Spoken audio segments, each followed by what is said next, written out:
जादुई पेड़ की जादुई घंटी। किसी गांव में एक लड़का था जिसका नाम शिवा था।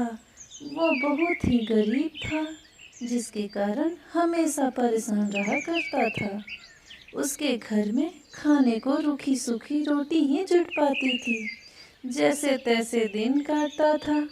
वह दूसरों के भेड़ चराया करता था, जिससे कुछ पैसे आते थे। यूं देखते देखते ही शाम हो गई। वह अपनी घर की तरफ चल पड़ा। बहन की पढ़ाई को लेकर बहुत ही चिंतित रहता था। उसे अपने बहन के लिए कुछ पैसे इकट्ठे करने थे। प्रतिदिन एक ही खाना खाते उसकी बहन को अच्छा नहीं लगता।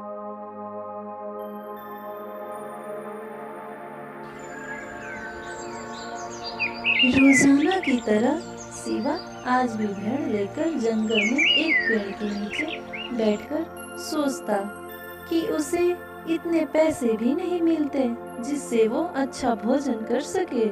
सोचते और भेड़ चराते शाम हो गई और वह भेड़ों को लेकर अपने गांव की ओर चल दिया। ऐसे ही समय बीतते गया। एक दिन अचानक से जंगल में उसने देखा कि जिस पेड़ के नीचे वो बैठा करता था, वो पेड़ कोई लकड़हारा काट रहा था। ये देखते ही शिवा सोचने लगा कि अगर ये पेड़ कट गया तो इस पेड़ की छांव में मैं नहीं बैठ पाऊंगा। शिव उस लकड़हारे से कहता है कि इस पेड़ पर एक चुड़ैल रहती है। अगर इस पेड़ को आपने काटा तो वो चुड़ैल आपके अंदर आ जाएगी। और लकड़हारा वहां से भाग पड़ा। ये देख शिवा मन ही मन बहुत ही खुश हुआ। तभी एक पेड़ से एक अजीब सी आवाज आती है।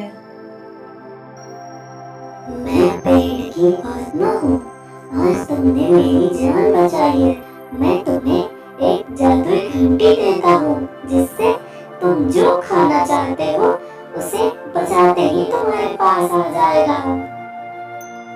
मगर याद रखना, ये दिन भर में बस एक बार ही तुम्हारे काम आएगा। शिवा बहुत ही खुश हुआ। माँ और बहन उस घंटी को देखकर बहुत खुश हुई।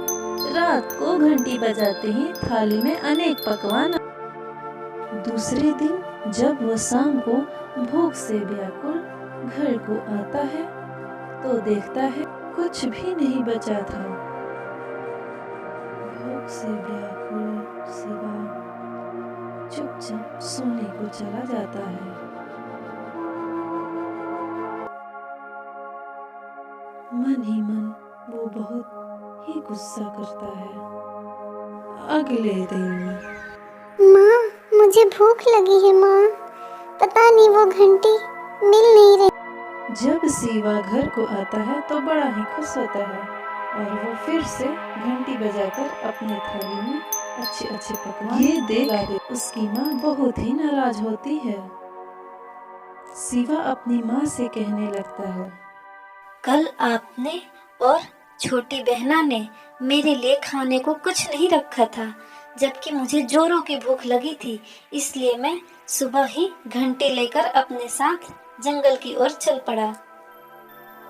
आप दोनों इतना स्वार्थी हो सकते हो, मुझे पता नहीं था।